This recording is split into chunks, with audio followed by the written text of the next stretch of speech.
maalan jirraa amma immoo ees jirti sirba qopheesse obba'uu jira jedhan.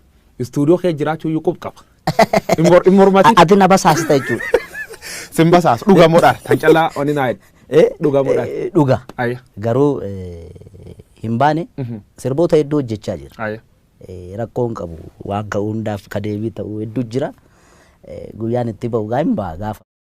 Harka fuunee akkam jirtu kabajamtoota hordoftoota maatiiwwan chaanaala koo Oromiyaa Show dhiyoo fagoo keessaa balateessanii kanneen na hordofaa jirtan maraaf bakkuma isin jirtan maratti nageenyi rabbii guddaan isin haa qaqqabu isiniin jecha guyyaa har'aan kana odeeffannoo haaraa ta'e qabadhee isiniif dhiyaadheen jira. Odeeffannoon kiyya guyyaa har'aas waa'ee sirba aartist Hacaaluu Hundeessaa maali mallisaa kan jedhu irratti artist Hacaaluu Hundeessaa osoo hin wareegaminiin dura sirba maali mallisaa jedhu albeema guutuu akka hojjechaa ture hedduun keessan ni beektu.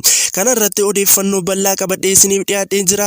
Hanga xumura qophii kiyyaatti na waliin ta'a isiniin jecha namoonni yeroo jalqabaaf gara chaanaala kanaa dhuftan baga nagaan dhuftan Oromiyaa Show jedhama. Subscribe gochuudhaan maatiiwwan chaanaala keenyaatti akka dabalamtan kabajaan isin gaafachaa namoonni utuu viidiyoo kana ilaalaa jirtanii utuu laayikiin godhin jirtan amma laayikii godhaa isiniin jecha gama qophii kiyya guyyaa har'aaf qabadhee dhufeettan isin dabarsa hanga xumura qophii kiyyaatti na waliin turaan affeerraa kiyya kabajaaf jaalalaatiim.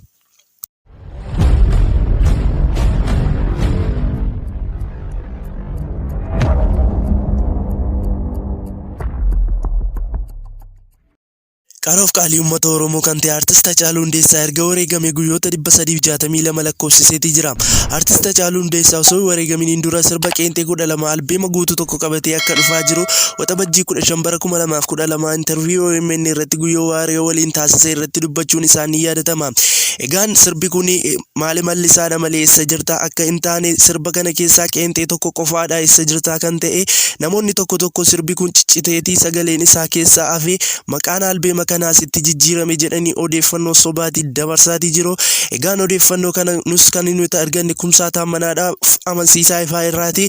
Odeeffannoon kun guutummaan guutuutti dhugaadha maali mallisaadha malee eessa jirta akka hin taane osoo hin wareegamin guyyaa 15 dura sagalee isaa kan inni kenne albeema eessa jirta maali mallisaatiif malee eessa jirta akka hin taane beekameetii jira.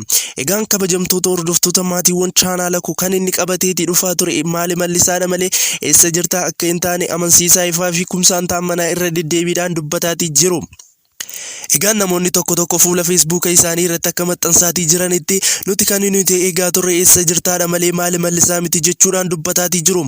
Haa ta'utii malee uummatis kan inni eegaa ture maali eessa jirtaadha malee maali mallisaa akka hin taane beekamaadha. Garuu kan hojjetamee as ba'aatii ture maali mallisaadha malee eessa jirtaatiin miti. Sirba kana keessaa qeenxee tokko qofaadha eessa jirtaa kan ta'e. Egaan walleen kun kan inni gadhiifamu wiixata dhufu galgala sa'aatii 2 hanga 3 gidduuttidha. Namoonni hedduunis qophiidhaan eegaatii jiru. Isinis qophiidhaan eeguutii qabdu. Egaan kabajamtoota hordoftoota maatiiwwan chaanaala koo qophiin kiyya guyyaa har'aaf qabadhee dhiyaadhe kan isin hanga yoonaatti na waliin hordofaatii turtan kana fakkaata ture. Akka odeeffannoo bal'aa irraa argattan gama kootiin abdii guddaan qaba. Egaan kabajamtoota hordoftoota chaanaala koo gama kootiin hanga viidiyoo barsiisoo bashannansiisoo akka guyyaa har'aa qabadhee isiniif dhiyaadhutti nagaatti tura. Bye bye.